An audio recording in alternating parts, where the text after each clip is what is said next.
Welcome back to the Lunchtime Catch-Up podcast. This is part 3 of our 4-part series of going through the top 20 Essendon players in the 90s.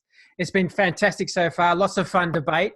As you know, last week, Grant had actually nominated Gary O'Donnell as number 11, so therefore he won't be part of tonight's show. Come on. See you later, Grant.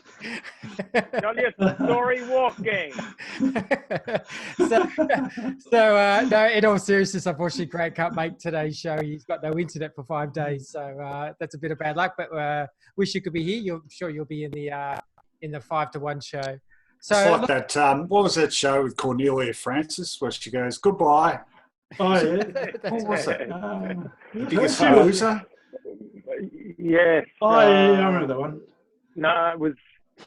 I remember from Prisoner, and then I remember it was a mastermind type show, wasn't it? Mastermind type show. Yeah, but she got to piss everyone off when they annoyed her. So.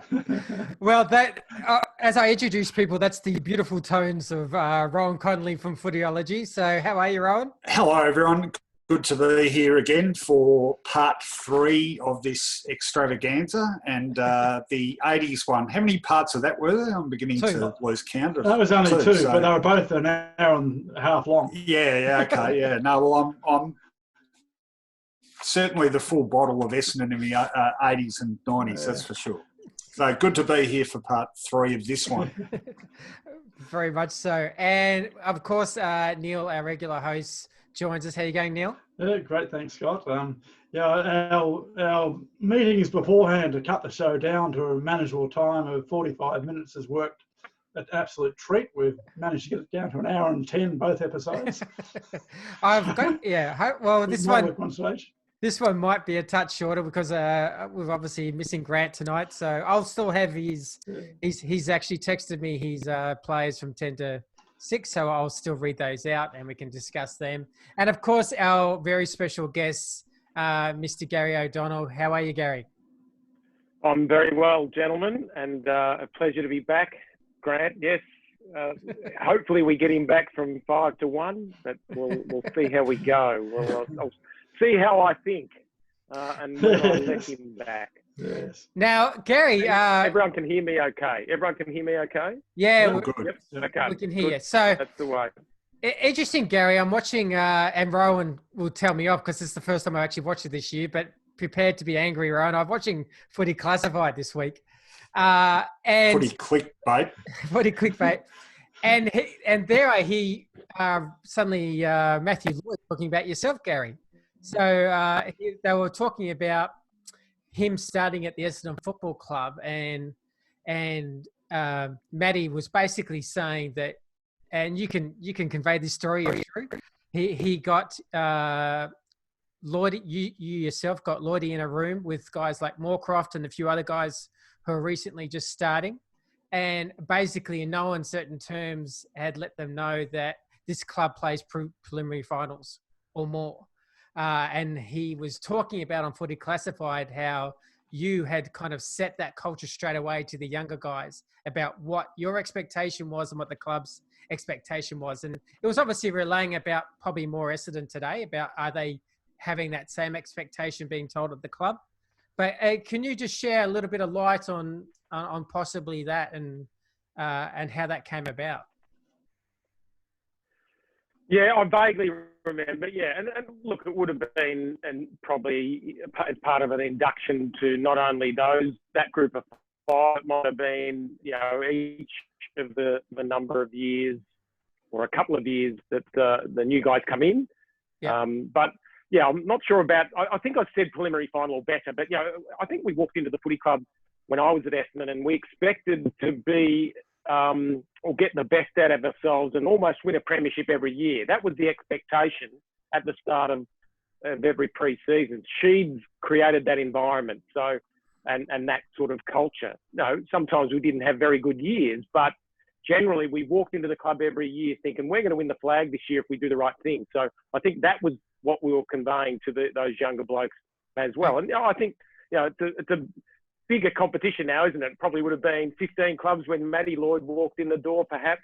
You've got 3 more. You've got greater equalisation. you've got some clubs that have done it really smartly, and they're the trendsetters. So, Yeah. you know, and we've had our problems for, you know, for 5-6 years with the well documented case that we had. So Yeah. it's pretty tough. But yeah, back then, when those guys walked in, and, you know, 3 or 4 of those guys were able to have really good success, both individually and as a team as well at the footy club. Okay. So that's the perennial issue, though, isn't it, Gary? That the longer a club goes without real success, the harder it is to have a playing group, the leaders of whom know how to set the example because they haven't experienced it themselves. And I think you develop a vicious circle, and I think Essendon's been sort of stuck in that to an extent. Even the most senior seasoned players in the Essendon playing list now, they haven't really had success. So it's hard for them. I'm not even having a go at them. It's hard for them to know what standards to set to the younger guys because they haven't actually experienced it themselves. Whereas the club you came into was already pretty successful, wasn't it? It was, and probably when I walked in, Terry Danaher was captain, but probably six blokes could have been the captain at that point. So I was very lucky as a young bloke walking in with the state of the club. Yeah. Yep. Well, let's get kick-started. Look, I'm going to show you the updated list of our scores. So as we can see here, and I know we also have an audio podcast. So just excuse me for about 60 seconds, guys. So basically, our 20 to 11 we've covered now. Starting from number 20, I had Calthorpe, Granvold, Lucas, Alessio, Caracella, Wellman, Hardwick, Denham, Salmon, and then Missidi at 11. Neil has put in Watson, Blumfield, Caracella, Denham, Lucas, Wellman, Alessio, Missidi, Hardwick, Buick. And Rowan had Ezard, Madden, Alessio, Watson, Kickett, Wellman, Denham, Hardwick, Bomber Thompson, Salmon. And then Grant had Kickett, Granvold, Lucas, Somerville, Wellman, Caracella, Denham, Hardwick, Missidi, and O'Donnell, Scandersley. So that's kind of where we're at. So let's kick it off. Just quickly, there's one common theme there, and I might be putting my neck on the chopping block here, but I have clearly been harder on the later generation of baby bombers than you guys have. I think so. And then look, there may be even a little bit with me and Grant, probably our ages talking a little bit as well, because we probably experienced the 90s so much as like from the age sort of from 12 or 13 onwards. So we had more of an understanding of the game, whereas still the old Madden stories of the 80s and late 70s are still kind of you remember them as a 6 or 7 year old, but they're kind of still folklore a little bit in your mind. You haven't really experienced it to the full extent. So I found those ones. It's funny when you mentioned Ezard at 20. It's probably one of my regrets. And go, well, I think with the BNF and how we started the 90s, I probably would almost squeeze him in now. Yeah, look, I was just going to say, I mean, it could be exactly what you're talking about. It could also be that you're wrong. Well, I'm kidding. I am kidding. I've got to stop the deadpan humour thing because you're taking me too seriously. I'm kidding. It's all just opinion. There's a 3-man show next week. Yeah. So, look, let's start at number 10. I'll kickstart off my one. Look, I've got Bomber Thompson at number 10. He was probably the player that moved around the most. I had such a high regard for Bomber Thompson as a person and player, but I guess recently, just having a look about his career in the 90s, I kind of find he's had an amazing influence on the younger players. That's coming from afar, and Gary can speak to that. But I always felt like Bomber Thompson was, I don't know if the word spiritual leader is kind of word, but he was such a big influence on the club as a person and captain. He's probably one of my favorite captains outside of the other 90s captain.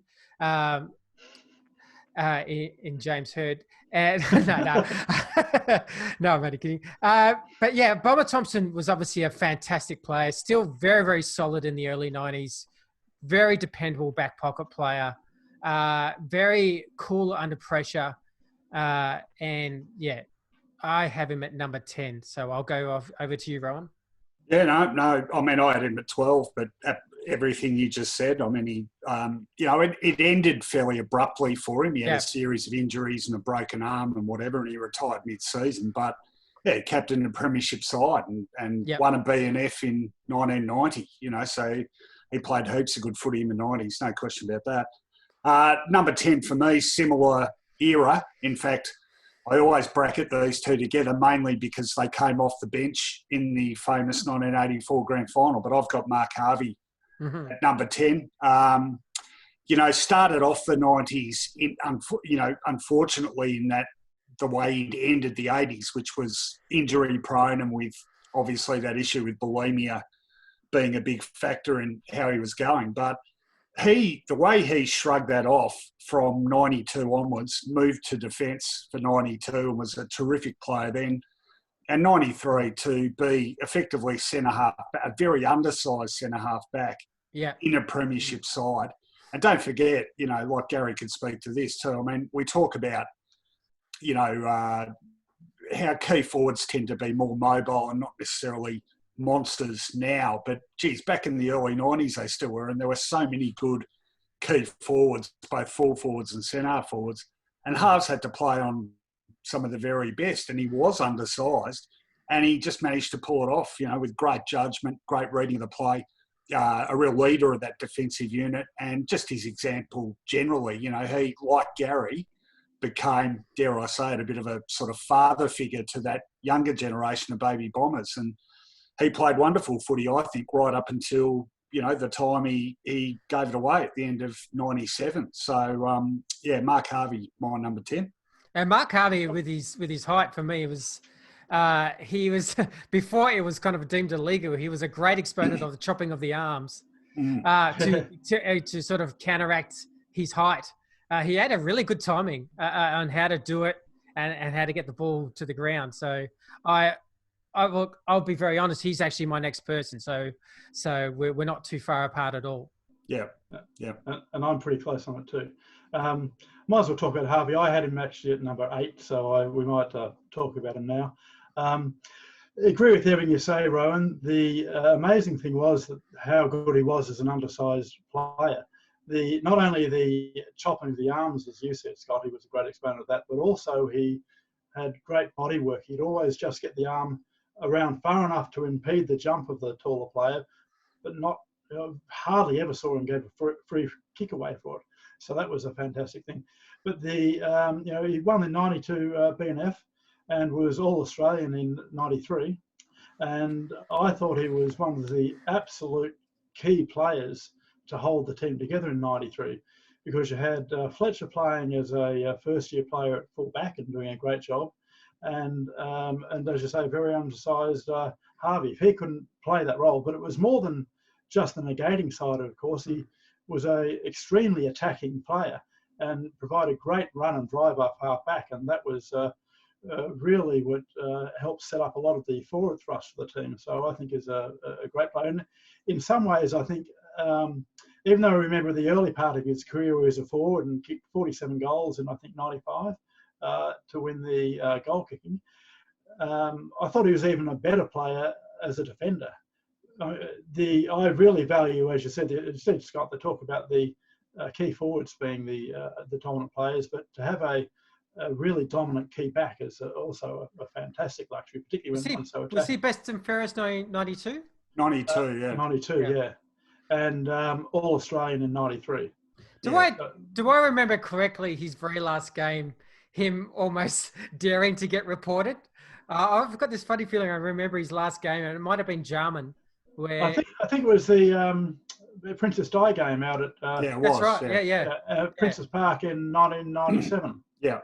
I remember him really having the arms going left and right around Jarman to try to knock him out. Not really worrying about what tomorrow might bring. But it was a pretty funny day, that one. I always remember a very fateful and, in hindsight, stupid remark I made to a group of Adelaide supporters as we were leaving the ground, which was something to the effect of, well, we won't be worrying about you this September.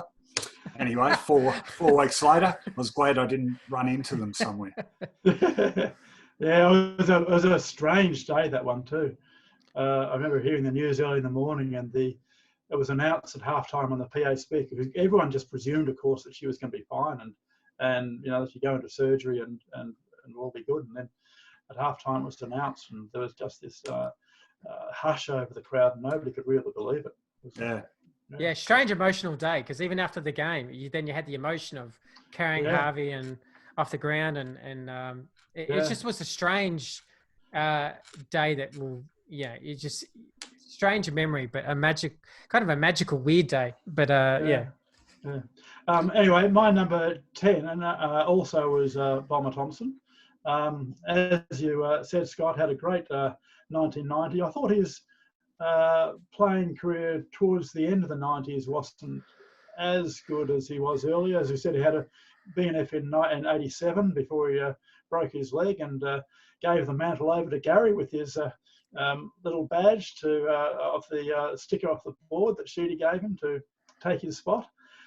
And but really, as you really summed it up quite well, I thought it was his leadership and his ability to bring the team together that I thought had as much an impact on the actual team as his actual playing. Not that his playing was bad, but I thought that was a very important part of what he actually did for the team. No, totally agree. And look, just so people know, Grant actually had Mark Harvey. So we've got 2 Mark Harveys and 2 Bomber Thompsons. So it's funny how they're both kind of, we've both thought, tossed and turned between which one's first and which one's second. But fantastic, both of them just fantastic leaders of the club.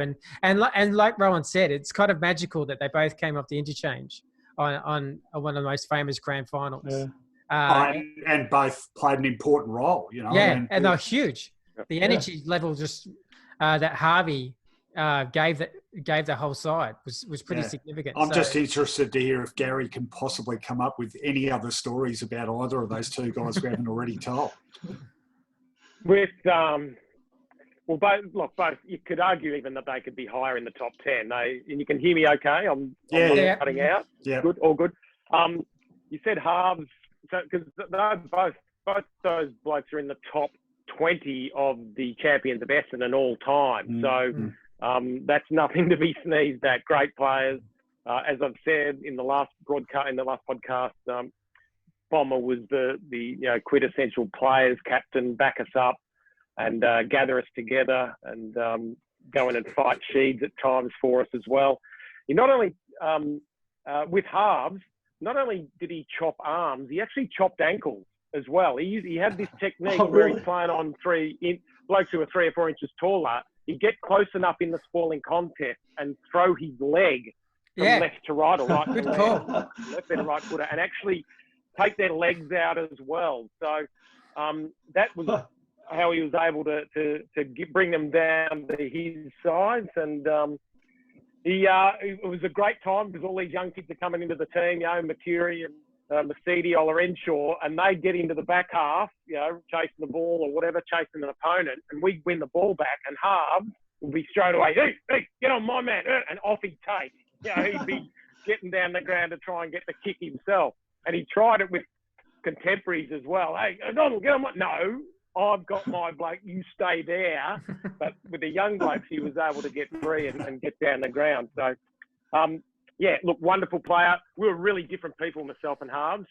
At 18, 19 years old, just chalk and cheese. He was a tearaway, and he had a group of mates from out the Keilor that were tearaways as well, and I was scared off them. That's where I was mild-mannered.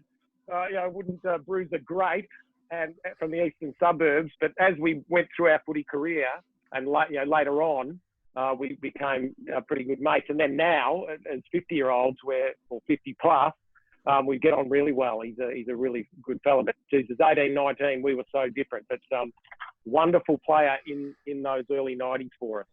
And you mentioned the pair of them in the top 20 all-time Essendon players. So you think, well, how can't they be higher in either of these lists? But it's simply because their careers sort of went from, early 80s to late 90s. I reckon if we did a composite list of 80s and 90s, those two, there wouldn't be, there'd only be a couple ahead of both of them, really. Yeah, absolutely. They both if you change it to 85 to 95.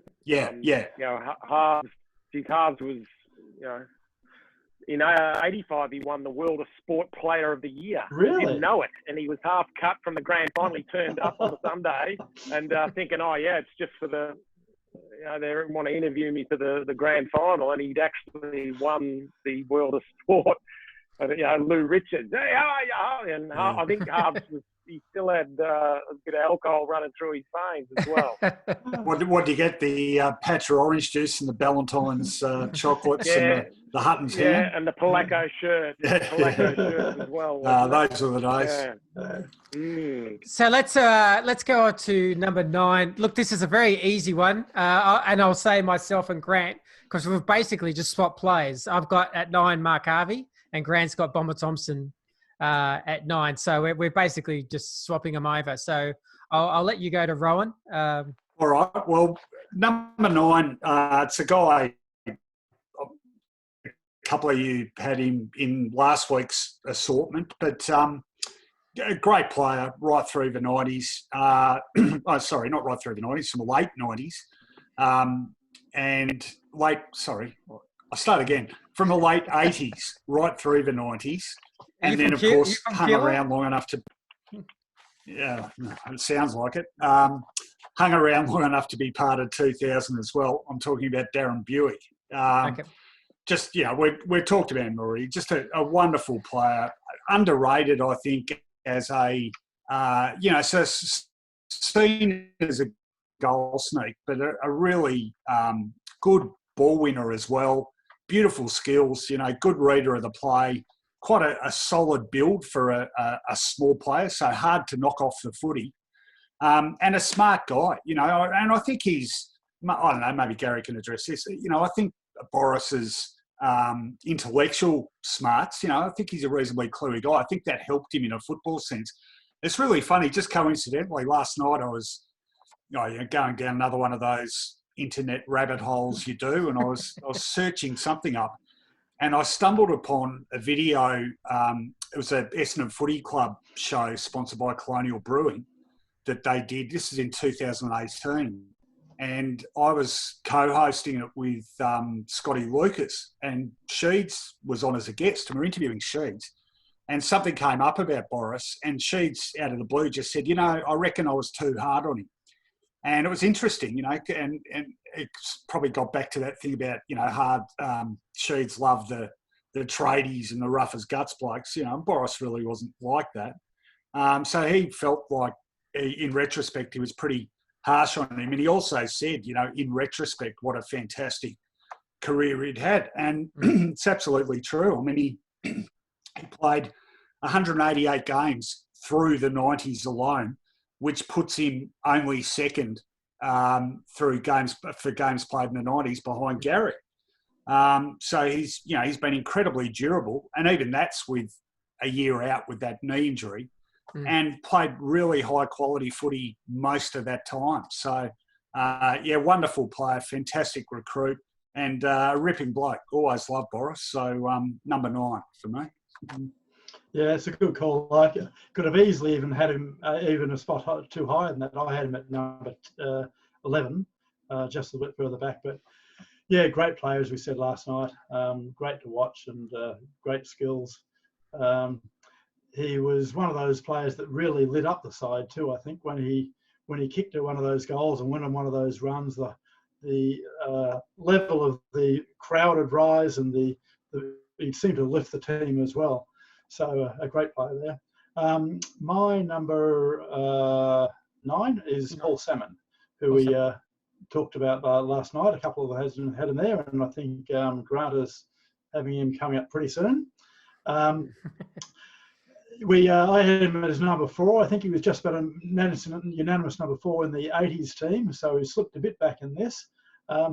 But I had him higher than ones like Thompson and Buick, because I think playing as a key position player, as a full forward, as well as a lot of time in the ruck, he was the leading goal kicker, and I do value a lot of the key position players at times over the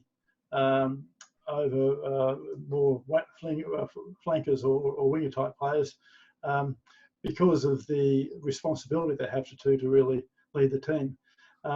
He kicked 65 goals in '93 in the premiership year, and as well as playing a lot of the time in the ruck there. So I thought his efforts through the '90s were just above some of the other players there, and picked him at number 9.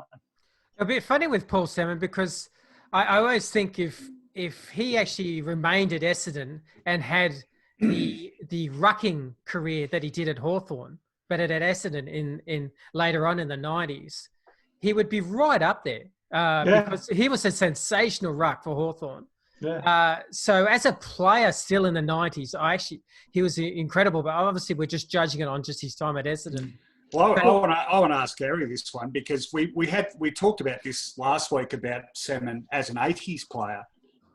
I really doubt, in a way, he had to go to Hawthorn to play that role. And Sheeds might say differently, but I really doubt if he stayed at Essendon, if he would have ever become purely a ruckman, because Sheeds, and look, it's a strength, but it can also be a weakness. He just wants a piece of everything, Sheeds. And I doubt that Sheeds would have been totally happy with Fish being only a ruckman, which is what Fish desperately wanted.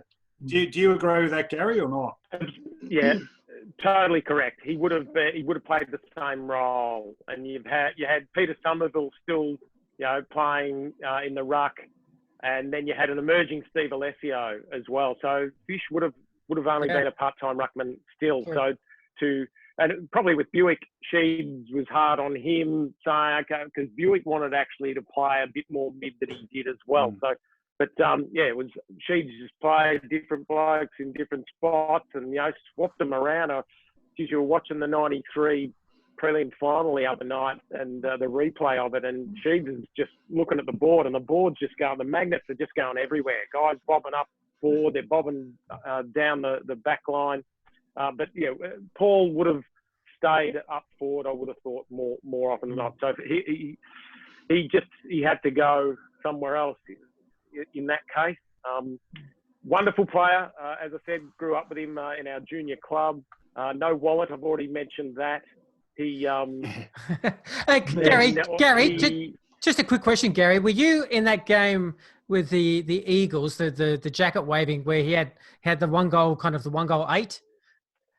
Yeah, well, it was about, he missed about five in a row, and every bloke was going up to him saying, "You better kick this, you better kick this. I'll feather my own nest." I actually went up to him, pat him on the bum, said, "Mate, you are the best kick in the side. You'll kick this," and he did. But I wasn't thinking that at that point. I was not thinking that. I was thinking you're the worst kick in the side. But for the big bloke he was, like, he's a rangy, huge man. Yeah. For him to have the accuracy and go through some really good times with his goal kicking is testament to him. He was a better kick for goal than given credit, because he had the ball drop. Just had to be so much different to some of the better the better full forwards. That West Coast game was also Harv's 150th. The only reason I remember that is because it was that week I did the interview with him about his 150th, where he talked about the bulimia. So there were a few sort of paths crossing that day, and it was also just from a journalistic point of view. It was also the day when Mick Malthouse famously nearly punched the absolute crap out of Daryl Timms from the Herald Sun. Timsy wasn't Timsy and Mick didn't have a great relationship. And Timsy asked Mick, and Mick was filthier even than usual. And Timsy asked him a question after the game about something, and Mick sort of brushed him off, and Timsy muttered something under his breath. And Mick thought he'd said something differently. And as we all began to break away, Mick has grabbed him and basically shoved him up against the wall, and Timsy's looked around for all the other media blokes to support. We've all scattered to the four winds, and eventually a West Coast official dragged Mick off. But it was a pretty fiery post-match that day. There was a bit going on that afternoon. Harves actually had the ball when the siren went too. That's right, he did too. Yeah. they sort of threw it up to himself, and that was that the day Sheeds was under that was a jacket, too. And that's the famous. Yeah, I got engaged in this conversation again last night. The famous shot of Sheeds coming out of the box with the jacket, and if you pause it at the right moment, there's a bloke in the background who is the most haunting looking. I call him the face of death. This guy just is you know the guy I'm talking about. You can check it out on the video. He used to sit in that spot in a lot of games at the MCG, the same bloke. I reckon he's in a lot of finals games too. Scary looking dude. Every time I see him, it freaks me out. Just another little bit. You mentioned Boris as well. Like, obviously, his final series in '93 was very good as well. I think about 12 goals, 6 in one game, and if we were to come back in that second half in the Premier League final, we needed to not miss. And it was just, we're so lucky that he kept getting the footy either on the run or for set shots, and he rarely missed. And that day, kept kicking the goals, we kept getting the momentum. And if we had a miss, Adelaide get the ball back. We don't claw back the 7 goals. Yeah. Just a last little one on Paul Salmon too, talking about his role. I looked up his stats for Hawthorn, and he hardly kicked any goals at all for the whole time he was there. So I didn't actually watch Hawthorn that closely, but I'd imagine he was really playing ruck and then going to interchange bench, whereas at Essendon it would have either been 70-30 or 30-70 forward and back. So it was really a quite different role he had at Hawthorn. I tell you what, there'd be very, very few people, if any, or maybe I can think of one other one who would have got in 2 different clubs teams of the century. I think Greg Williams might have, and there might be another one, maybe Ian Stewart or someone like that, but they're pretty few and far between. So that says enough, really. It's testament to how good he was in the ruck that he could do it with just 5 seasons at Hawthorn.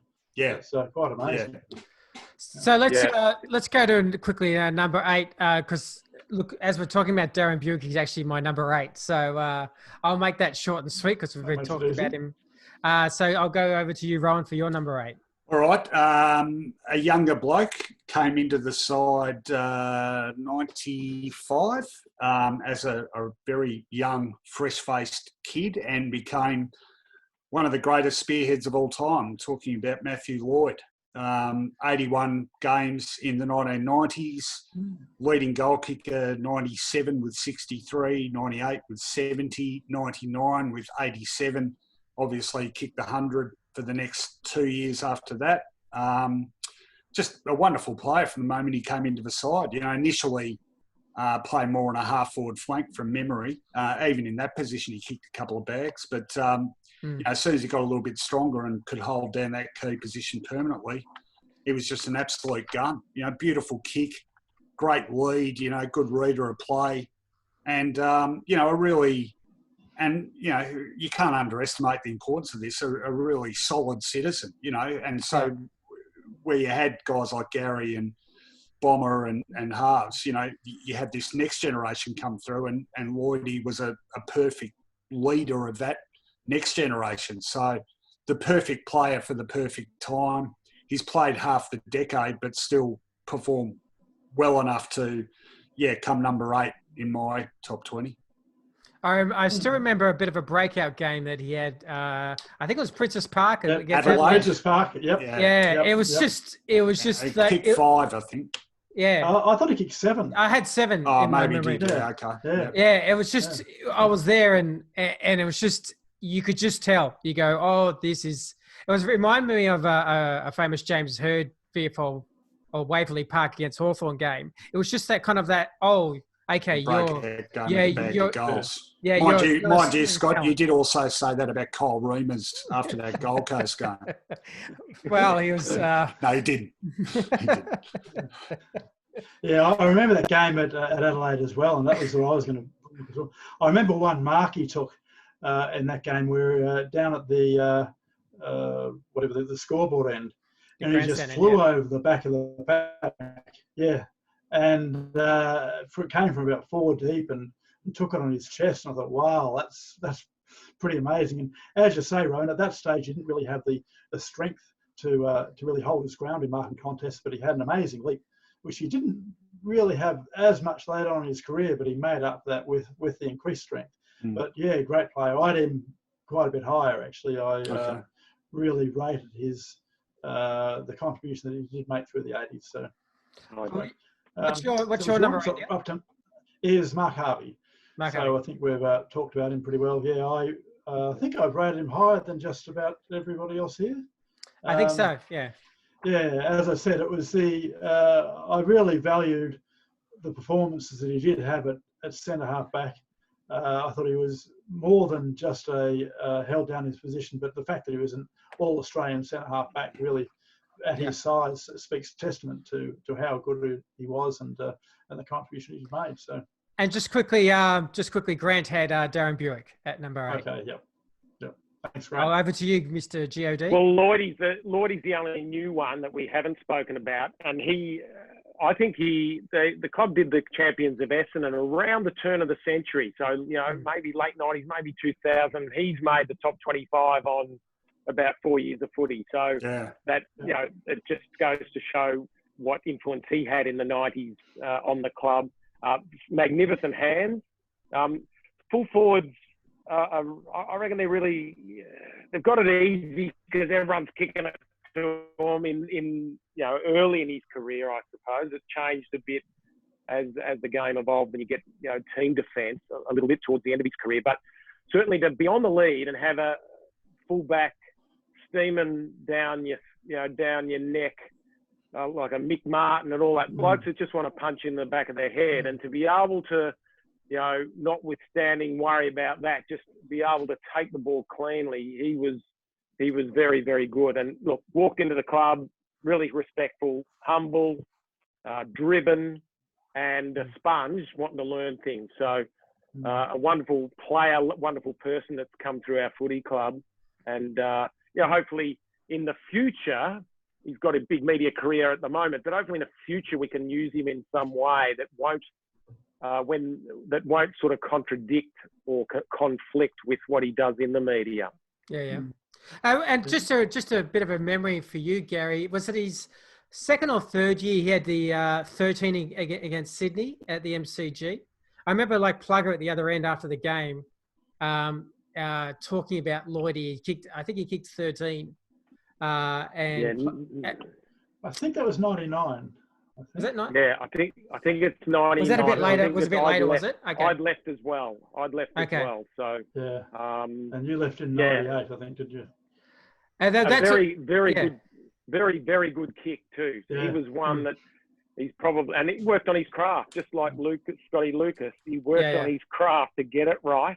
And you go into a game, there's no secret, you go into a game with the confidence you've done the work, and you're really comfortable with your routine. And, he got criticised for all this, and throwing the grass up underneath the roof. But it was a beautiful kick, and he's only second to Tony Lockett. Tony Lockett was the best kick for goal, a set shot I saw. Matty Lloyd's, he's right up there with him as well. Well, I think the figures back that up. I'm pretty sure Plugger, with a minimum of, I don't know, say 400 goals or something, pretty sure Plugger's number one. But I think Lloydie's not far behind him. And what he had was a... Plugger didn't kick huge bags against us. I'll tell you a story. We played St Kilda in a practice match up at Corowa or somewhere up Echuca somewhere, and he kicked. St Kilda beat us in the practice match, but it was late 90s, I reckon.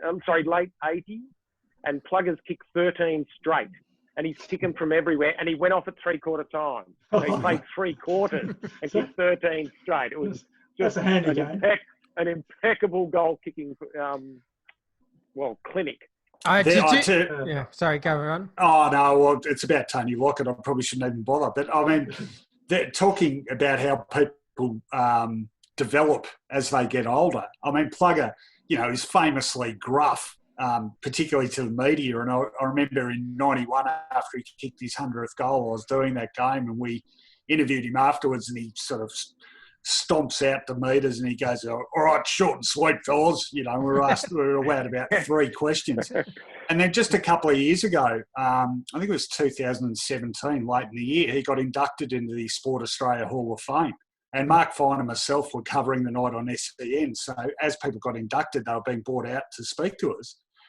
And I thought, you know, I had an idea he'd sort of mellowed a bit, but he came out and he just did the best interview with us, to the point where, you know, I started pushing a bit towards the end, and I said, yeah, look, don't hit me, Plugger, but you're a pretty intimidating bastard when we spoke to you. And he said, oh, yeah, look, sorry, mate. You know, I was just, he was a fantastic interview subject and really affable. And I was so glad to see that he changed like that, because, God, he was a fantastic player. Oh, do you remember the incident with Brad Fox at Waverley with the headlock? That's one of the things you would ever. That was dangerous. Sorry, again, at the risk of doing it, that was my story. It didn't come out, that story. So it was a Sunday game at Waverley. You would have played in it, Gary. And I was the closest player there. Yeah. Well, what happened was, I guess the statute of limitations is finished now. We had a few of us on a Sunday age had lunch with it was Danny Corcoran and another, it might have been David Whedon during the week, and they said, "Oh, you know, Brad Fox nearly died." And we go, "Oh yeah, go on." They said, "No, seriously, he turned blue. You know, we thought he was dead." Wow. And I thought, I don't think I've read anything about that. You know, so rang St Kilda about it, and they were very. You know, they were shitting themselves that it had got out. You know, anyway, we ended up getting a pretty good story out of it. But yeah, like he dead set nearly killed him. I was the closest to him, and he dead set he was turning all sorts of purple colours. And I was playing on Steve Clark, who played at Essendon. He's gone to St Kilda, and he wouldn't let me get to we were wrestling. I said, "I've got to get to him." And we come out after the game, and our wives are in the dugout or the common area at Waverley, and Steve Clark's got scratches all down his neck, and it's me clawing at him to try and get past, and his wife's going crook at me. I said, "Well, I had to. Plugger was almost going to kill Foxy, and I didn't get to him. I was too late." So what happened to him after that? Was he taken off the ground or anything? He may well have been, but he come good. I think I can't even remember what stage of the game it was, but he wasn't going to let go in a hurry, Plugger, that day. Well, the last couple of years, the last couple of years Plugger played at St Kilda, he was an angry man. You remember 94, he broke Peter Caven's jaw and drilled the ball at old Kenny Williams behind the goals, the Sydney supporter. Yep. And there was a game in 93 where St Kilda played, I think it was Sydney, out at Waverley, which I covered, and he picked up Tony Melakillis, Spiro's brother, and, you know, he was about a third of the size and just about killed him as well. He was just like... You wanted to give him a wide berth in those early 90s, Plugger. He was an angry man. Now, just to rein it in, have we all done number 8? Yeah. What's the subject again? Did you do Grant? Yeah, we did Grant. He was Buick. Okay, So Buick, yep. You're up to 7. Yeah, Up to sorry. 7. That was my fault. Sorry. I started bit the of me as well. Apologies. Look, I'll start off with Grant because he had Paul Salmon at number 7. And that's a bit of him shouting him lunch. So that if you're nice to Grant, he's nice to you. Yeah. If you know him well, I'll keep that in mind. Yes. Look, I had who did I have at number 7? So, I had Gary O'Donnell. So. Let me talk about Gary O'Donnell. This one was so I went back and forth. I'm going to be very transparent. I went back and forth between Lloydie and yourself, and I found it really hard because Lloydie obviously had only a sort of a 4-year kind of 90s, 4 or 5 year kind of 90s career. But you also know he's kicked 80 odd goals, 70 odd goals, and you know became absolute champion of the club. But then, my biggest, I guess, issue was that you also, Gary, had a unique kind of stat where you were top 3 in the best and fairest for 6 years in a row, and that's all in the 90s, and that's a pretty incredible achievement, and to be best and fairest in the 93 actual grand final side speaks a heck of a lot. For me, when I think of Gary O'Donnell, I think of cool, calm, and you're going to get a reliable performance. And that's how I kind of saw Gary personally as a fan. It was like there's some plays you just didn't worry about. You knew they were going to turn up. They knew they were going to be switched on and perform. And that's what, to me, Gary O'Donnell was. And Gary obviously had the unique ability to be a free-alone midfielder or a tagger and accomplish both at close to an elite level. So it did, and a defender too when he started off. Yes, exactly. And even better with the story is the 3 or 4 years of breaking through the VFL side. That makes it even more special when you're talking about that 6 years in a row of being top 3 in the BMF and then being captain 96, 97. I hope I got those years correct. Wonderful general for the club. I think one of the most respected people when you're talking amongst fans. So if you mention the word Gary O'Donnell, the Essendon fans are very, very emotive. I mean, we're talking about Paul Salmon and praising him and he gets booed off his last game. They're very emotive. You talk about the Stantons and these guys, but Gary O'Donnell, no one, as I know, when I speak of him today, has a bad word to say as a person or player. And it was tough to put you at number 7. I was between being 7 and 6, so I'm sorry if you're offended. But in all sincerity, it's a privilege to have you on the show because you're a person from a fan of high integrity, but of high skill and just a fantastic player for the Essendon Football Club. And that's my little honest approach. So I'll go to you, Rowan. Geez, your top 6 are going to want to be pretty good. Yes, it's James heard 4 times. Actually, I just want to ask Gary if he's got any comments about Gary O'Donnell. He was a pretty good player. No, I'm kidding, Gary. I'm going to give my number 7 first. I'm correcting the shocking injustice that I think it was Grant inflicted on this man last week when he couldn't even get him in the top 10.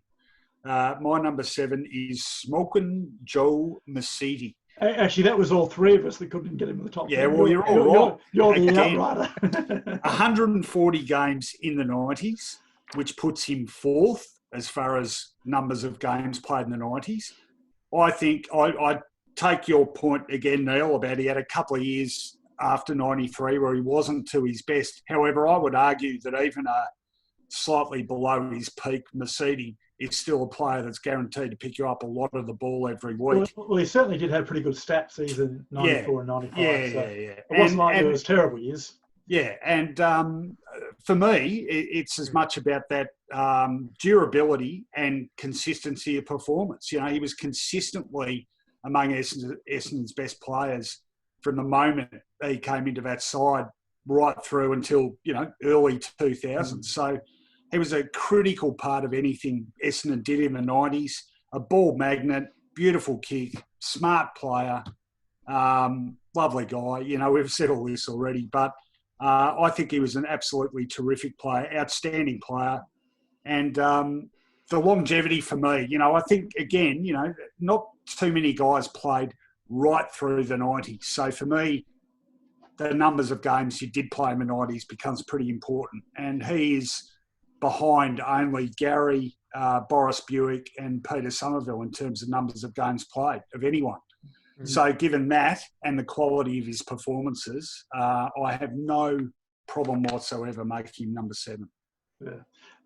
After actually listening to what you were saying, and particularly Gary as well, both of you, the praise you give to Joe, yeah, if I had my time again, I probably would have had him a bit higher as well. Maybe not quite as high as 7, but certainly in the top 10.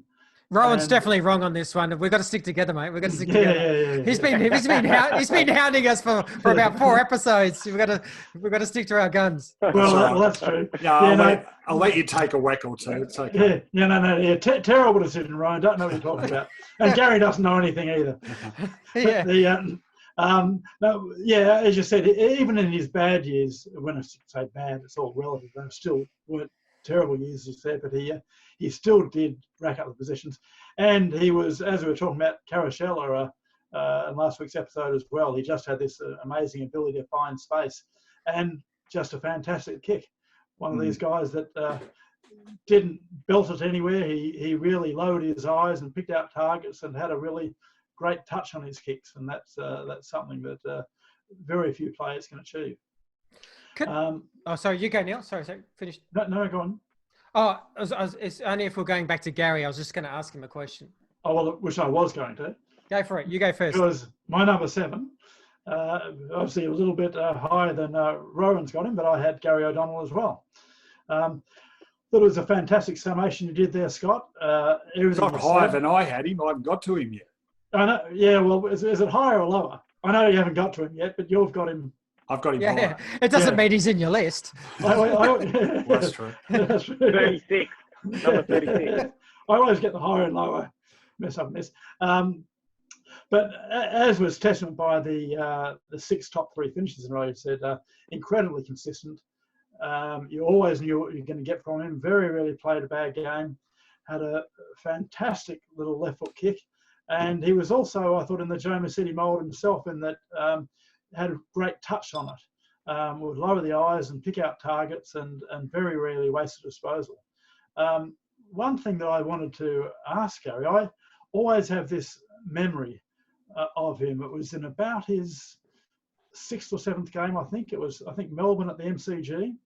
And up until that point, I thought it was actually a bit of a turning point in your career. Up until that point, I thought you were a player that played very close to your man and made sure he didn't get a kick. And I distinctly remember you were alone in the forward 50 and a ball came in. It was a wet day. And instead of staying with your man, you raced forward and charged at it and took it on about the centre square line, jumped right up and took it right by your chest, and we went forward and kicked a goal. And I thought that was one of the first times I'd really seen you back yourself with confidence. And from there on, I thought you were a different player to you were in your first few days. I don't know if you can remember that at all. Not quite sure. Yeah, not quite sure. It's always stuck in my mind. That had a particular image. You know how with, as we were saying with Lloydie in that game against Adelaide, where he just did that special thing, and you thought, well, this is going to be a player. This is someone that's going to watch, and he's going to be around for a long time. I remember when I saw that with you, that was exactly my thoughts, that you're going to be someone special, and as we all agree, I think you were. Can I just mention to Gary, just as you're just summing up, end of last show, I just said I'd love to ask you a couple of things about your career. So as you're sharing, can you also just talk about the lead up to you being captain? Was it an obvious thing? Were you expecting to be captain? And then when you did take on the role, how did you approach it? Was it from a previous mentor, or did you have your own kind of idea of how you wanted to be captain? It sort of became obvious, especially as Paul Salmon went. See, Bomber mid-95 sort of retired, so it was just halves myself and Fish sort of captaining the side for the rest of the year. Probably more Fish, I reckon. But when Fish went to Hawthorn, okay, it sort of pointed towards me. But Harbs could have done it as well. But that's the way it went. It was a hell of a lot different back in those days. These days, they've got a consultant probably that comes in the leadership area that runs a big session or a few sessions where clubs get together and say what they want to be and what they want to stand for and their trademark and all that, and who displays those trademark positives that everyone expects, and that's how your leadership group and your captain are voted on. It sort of become in my day. It sort of became yeah, obviously, okay, he's the next cab off the rank. Yeah. I would have thought Mai was more a lead by example type. I wouldn't expect anyone to do what I wouldn't do. So, it's like a great book, the book Legacy, about, I think it's the fella James Kerr wrote it, about the All Blacks, and they have got a big humility about themselves. Even a couple of their players that are, been international players of the year will sweep the sheds out, that sort of thing, that sort of humility.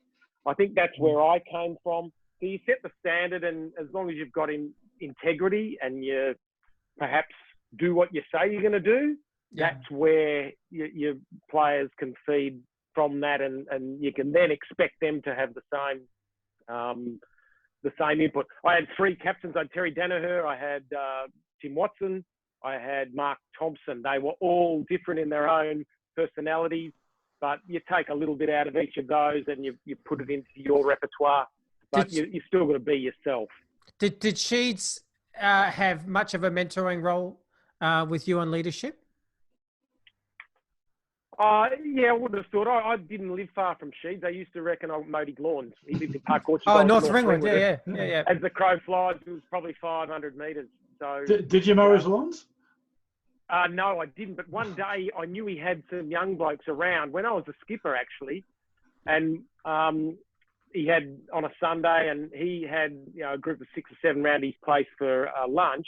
And I put the mower in the back of my car, drove around there, and I've pulled it out of the back of the car, and then started at the front of his place, and then started mowing up and down the side of the house.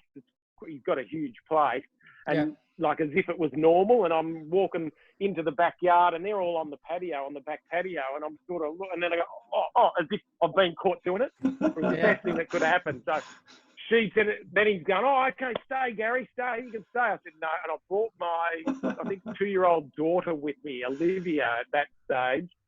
And I've got to get her home. But, thought that, we were pretty close. There was a few times we obviously drove from Ringwood to Essendon to training and after training, so we get to talk footy.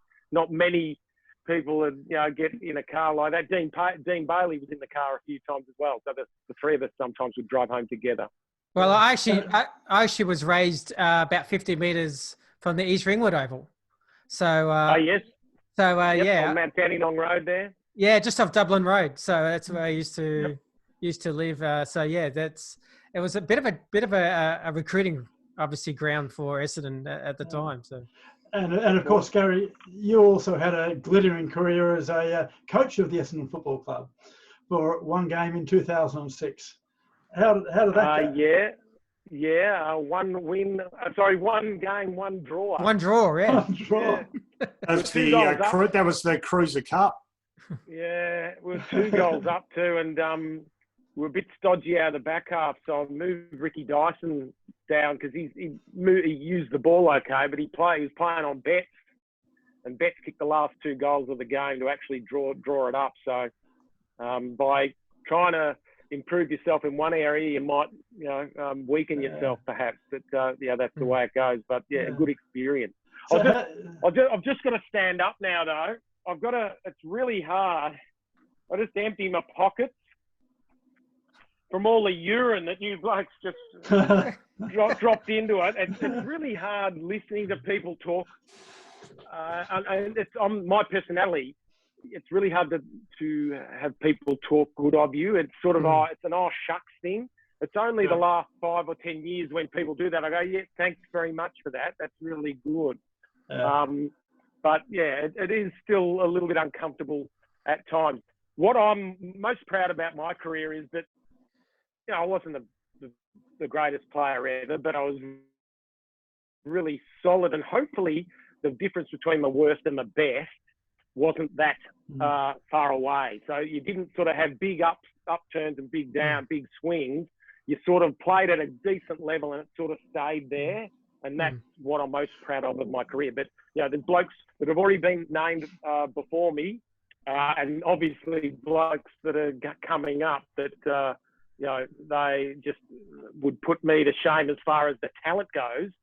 But just to be to be proud of a career where I think it just sort of went like that the whole time. There was never really any big downers is what I'm most proud of. Well, the fact that you're a top 3 in the BNF for 3 consecutive years really shows what the club must have thought of your performances. Maybe, well, one of those was 89. So I think, 89? Okay. Maybe if it had been in the 90s, I might have got, 1 or 2 spots higher. Yeah, I reckon it's got to. I kicked 87 goals as well.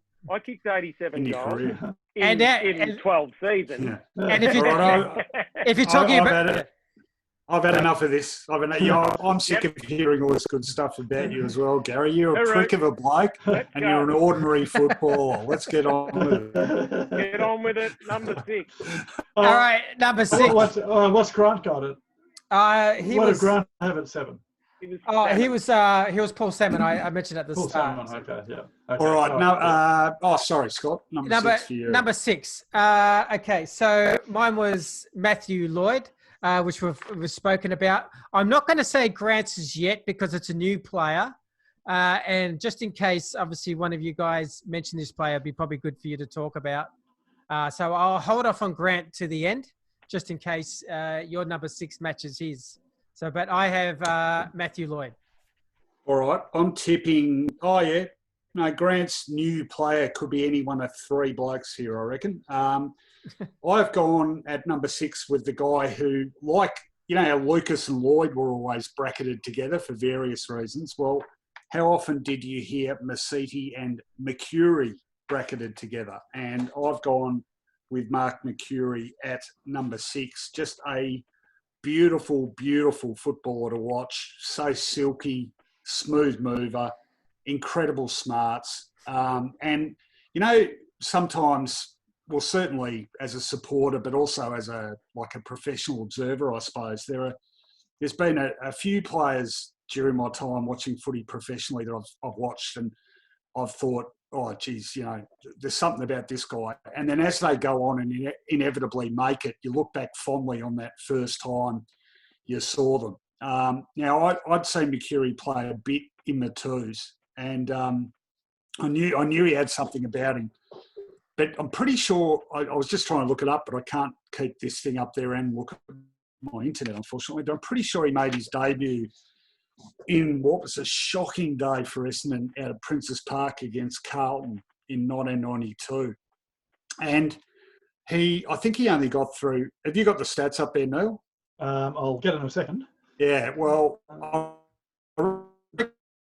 going to be embarrassed if I'm wrong, but... I vividly remember this game against Carlton out of Princes Park, and it was a pretty miserable day. Essendon weren't playing well. They got smashed by Carlton, but Mercury made his debut, and he just did a few things through the course of that game, which were just absolutely poetic, brilliant balance. And this was from a first gamer, and you could just see, even at that level, he had what it took. And then, he played, the last 5 or 6 games of 92. And I think he might have come in a couple of weeks before both Hurdy and Masiti, I think, who came in against North Melbourne in about the third last game. But right from the start of 93, they had that pretty good pre-season series, won the night grand final. And then Merckx, right from the start of 93, he was just on, and he was a hugely important player in that 93 side in his first full year of senior footy. Beautiful kick at goal, wasn't fazed with anything that happened to him in the big games, played really well in the finals, and he just got better and better and better. 99, of course, was the absolute peak of his career. I mean, second or third in the Brownlow, that incredible qualifying final against the Swans where he did enough in 2.5 quarters of footy to be judged best on ground, and he got taken off the ground just to be protected after that, but he was still BOG. One of the most graceful, beautiful to watch players I've ever seen. And then, unfortunately, it all tailed off far too quickly. And we know there were soft tissue injuries. We know he had that family tragedy and really, really sad. That took a terrible toll on him personally. But he is one of the most naturally gifted and greatest players to watch that I've ever had the privilege of watching. A wonderful player. Of course, he won that 99 BNF, absolutely deserved it. And a really huge part of 2 premiership sides. Just a fantastic player. I wish we'd seen him at his peak for a bit longer. Yeah. And if that had been the case, he would rightly be acknowledged as one of the best players the AFL has seen, let alone Essendon. So, yeah, huge rap for him. I always thought, Rowan, and Gary, you missed our 80s shows, but the way we were talking, especially yourself, was talking about Leon Baker coming onto the scene. Yeah. Is probably a similar on how we're talking about Mercury, where there's just someone just of that class that's above so many others that just sticks out.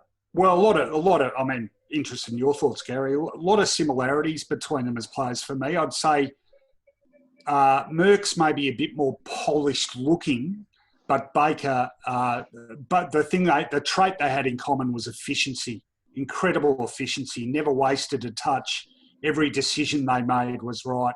But, Leon Baker, Mark Mercury, they would be arguably, and, as much as I love Tim Watson with all my heart, and I had his number on my duffel coat, but Baker and Mercury are definitely, along with Watson, the players I've enjoyed watching, and heard, the players I've enjoyed watching the most. And as O'Donnell. a supporter. Don't forget about O'Donnell. Yeah. Love watching him. No, I'm greasing up to him in the next show. I agree with you with Mercury. He's a fantastic player. The other thing, really, perhaps what his best trait was for me, and what really set him apart from a lot of players his size, was a fantastic marking ability. Yeah. He really punched above his weight. To be able to have someone that size who could constantly take a mark in a pack and outmark his opponent, but also able to win the ball on the ground and with all the great skills, it was a fantastic player. I was right, by the way. I've got it now. His debut was against Carlton. Yep. It was round 10, 92. And he did a hammy in that game and missed about the next 6 weeks. Yeah. And he only had 4 touches, but he did enough with those touches to make me think, we've got a keeper here. Yeah. I've unfortunately got my keyboard plucked in a precarious position. I couldn't quite type it. I was trying to do it with my mouse and it didn't work. But not to worry. I had Mercury higher than that because it was really about 2001 that he really started his decline. And right up to that, he was a fantastic, and he was really the best player in the team in 99. Brownlow medalist, I was second in the Brownlow medal, BNF, and just a fantastic player. So on his performances in the 90s, I had him higher, and the player I picked at number 6, probably might get a few eyebrows here as well. I based on the performance on the 90s, and one of the best players ever produced by Essendon, in Dustin Fletcher. It became a real logjam, I thought, with these top 6 players. Such great talent. The gap is just almost zero. Yeah. I think he is still one of the most underrated defenders that I've seen. I think he's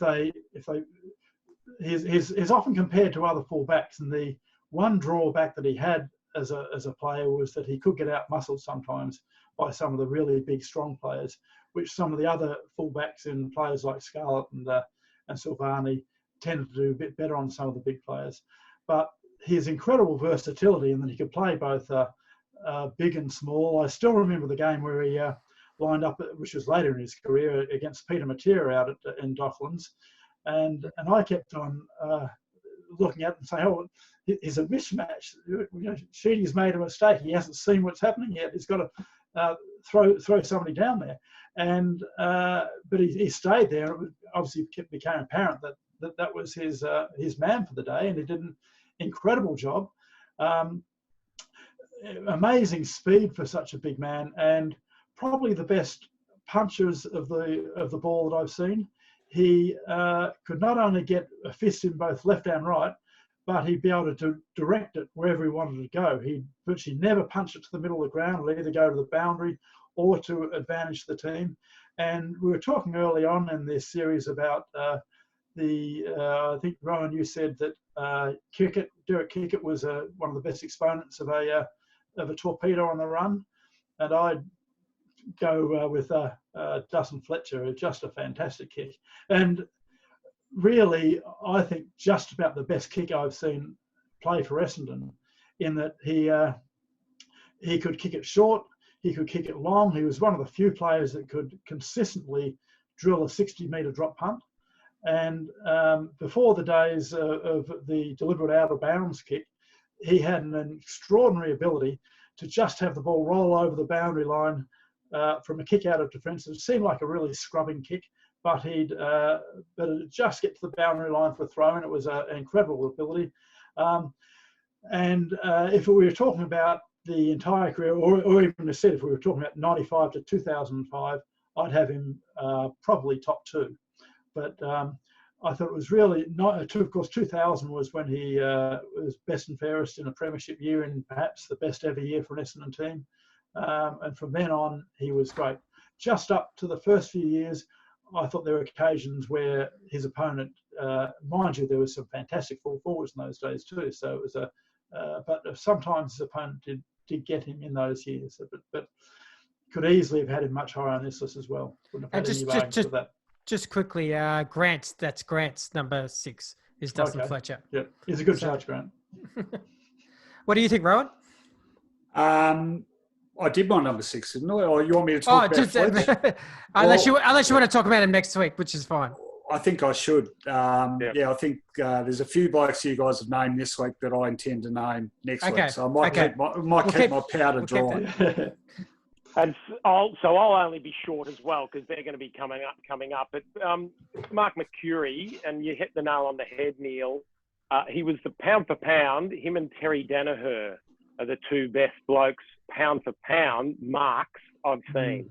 They Terry played above his size as well, and Merckx, God, he really just 2 or 3 blokes on his tether over his shoulder. He was able to hold the ball. Silky, he was as every bit as silky as Sean Burgoyne. In fact, he's more silky than Sean Burgoyne now. So that's a big rap. Yeah. And had a really good 90s situation. Yeah, well documented. It dropped away, but the 99 year was his premier year. Fletch, obviously he'll get spoken about next week, but he's the fattest, skinnier bloke I've ever seen. His skin folds were up. He could get it up in the 80s and the 90s. So he loved his. You know what? In the modern day, blokes on our list that are really uptight and have trouble relaxing, send them straight to Fletch. He was the most laid back bloke. He might have been inside. He might have been nervous and uptight at times, but he didn't show it. Yeah. He was a really casual sort of bloke, and that it came through in his footy. He's really clear and calm and cool down in the back under a lot of pressure, playing on some really good players, especially early in his career. It was great. That was great last night. So Essendon last night played the 93 preliminary final and had Gary and Fletch tweeting on it. And I'd forgotten Fletch was even on Twitter, and because he's pretty few and far between his tweets. So I tweeted something at Gary, and then afterwards Fletch said, pretty good win or whatever. I couldn't help it. I tweeted back and said, do you think we're a chance next week? And how's your homework going? Remembering that he was a 17-year-old HSC student. Yeah, I remember he actually played for Penfold Grammar, didn't he? He actually missed a game. He missed a week to play for to play in the grand final. Essendon Grammar, Yeah. It was about round 2 or 3 in the year, was it? Or was it? I think it was a bit later. He made his debut in the round two draw against Carlton. Yeah. As a ruckman, if I recall correctly. He played the ruck, yeah, well, a few times. One of the things I was going to ask you, Gary, he became famous later in his career of not being the best trainer in the world and really just doing what he thought he had to do. What was he like early on? Was that a trait from the beginning? Look, he was always last on the track, but it wasn't necessarily doing extra running or anything like that. It was actually you know, it was mentioned he was a very good kicker. He used to just muck around with a footy. He just loved footy. Like, he's probably first out on the track and last off, only because he wanted to play footy. And so, yeah, you obviously pick up, you know, these days on the list, or when you're developing players, they call it craft. He worked on his craft for a lot longer than other blokes. And so I just loved his footy, and to be able to have played 400 games, amazing. He was very lucky last night, though. Dropped the knees into Modra, and he only had to be a little bit earlier, and he might have got a week for it and missed the grand final. So, really? That's right. You're right. Just one of those silly Dustin Fletcher things where he trips or he did, or he throws a coat hanger or whatever. He went for tripping several times, didn't he? Yeah. He missed. But you're right. I just games. quickly, I think your comment about his temperament is a really it's a really, really good point, because we talk about his longevity and durability, and that wiry frame obviously helped him in that regard. But I think his temperament really helped in that regard too, because just mentally, you're talking about a guy that played how many seasons? Hang on, 93 to 2015 is what? 23. That is absurd, you know. And I think it would take a special type of person who cannot beat themselves up and play the game mentally as hard as others do to be able to survive for that long. I think it's a really important point. And I reckon if he didn't actually get that injury, which was one of the first major injuries he'd had in years, he never played the full 22 games, but he was always up around the 16, 17 game. When he got injured that year when he was 400th and he missed the last half of the season, if it wasn't that, I still reckon he had another 2 or 3 seasons in him. I think he was, at that stage, still probably our best defender, I would have thought.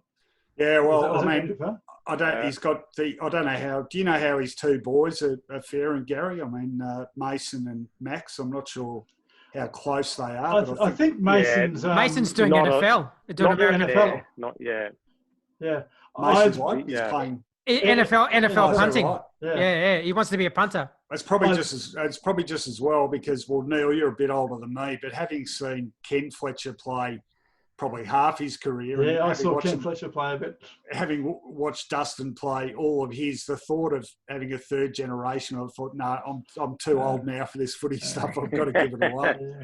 No, Mason came down to training quite a few times. He was, I would have seen it maybe 10 training sessions down at the club. And, he looked a reasonable prospect. Tall and rangy like Dustin, but that's what I've heard is over in the NFL as well trying that. Can I just thank everyone for joining us? We've done our standard time when we, but I really want to just thank Gary and Rowan again for joining us and having so much time. I realise there's a virus and everyone's homebound, but it's so much appreciated that both you guys are supporting the show and coming on and just talking with the passion and knowledge that you do. Rowan, I haven't said this, so I have to give my apology. Usually on the audio podcast, I say, hey, tell us about Footyology, what's coming up. So can I give you 30 seconds just to actually just talk about Footyology so people actually understand what your product is? Well, Footyology is my brand, I suppose. There's a Footyology website which regularly posts articles and stuff, not just by me, but by other people as well. I do a Footyology podcast at the moment once a week with Mark Fine, my old SEN colleague. Fantastic, yep. So tune in for that. We have a bit of fun with that and occasionally talk about the footy. And if you're on Twitter at all, well, I basically live on Twitter these days, and I'm having a lot of fun at the moment. I did my top 20 albums of all time. I'm now doing my top 10 AFL Grand Finals, which as we record this, I've done 6. So there's 5 to go with that. So having a lot of number one. What's that? I bet I can pick number one. Well, don't blow my thunder, please, Neil. I've got to get people watching this, but it is. I should stress it's the AFL era only, so we're talking 1990 onwards. Oh right. There's been some corkers. So look, I'm having a ball doing that. Jump on Twitter and have a look or take me on in a political debate or whatever, and I'll tell you where to go if your views don't agree with mine. As you should. Stick to footy, Rowan. Stick to footy. Yeah, the FRO comes out quite a lot. It does. It does. And Gary, I'm not sure if there's anything you want to plug. Are you still with Simon Black doing the footy? I work with the Simon Black Academy, over here in Perth. So we've got academies in Adelaide, Melbourne, Brisbane and Perth, and I run the other one, the one in Perth with an off-sider, Kelly Gibson, who's actually one of the West Coast female players. So, all going well. Pretty hard, though, at the moment because there's no face-to-face contact, but hopefully later on in the year we get back out and we can. But they do a diploma course and through Torrens University online, and they get their physical conditioning and footy education with us. How's Blakey going, Gareth? Yeah, pretty good. Was he bitter about Survivor? Survivor. And then he's one of the best blokes you'll meet in footy. He's just a hell of a nice guy, and chasing 3 kids around now in isolation. He is one of the loveliest guys I've met in footy. And speaking about great players, in fact, that's another thing I might rank my Norm Smith medalists, but he's going to be pretty hard to toss because the game he played in 03, I think it was 39 disposals when you guys ripped up Collingwood. You won't see many better individual grand final games than that one. He was just an absolute jet. It was a beauty, and it stopped Acker from winning the Norm Smith medal as well. So it probably just as well pleased a lot of people as well.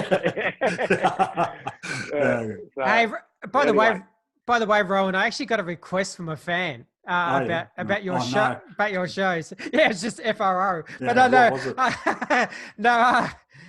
I was wondering if you would ever do a topic on combined on what you thought was, this is maybe from modern history, the most underrated player, the most courageous player, and the most magical player.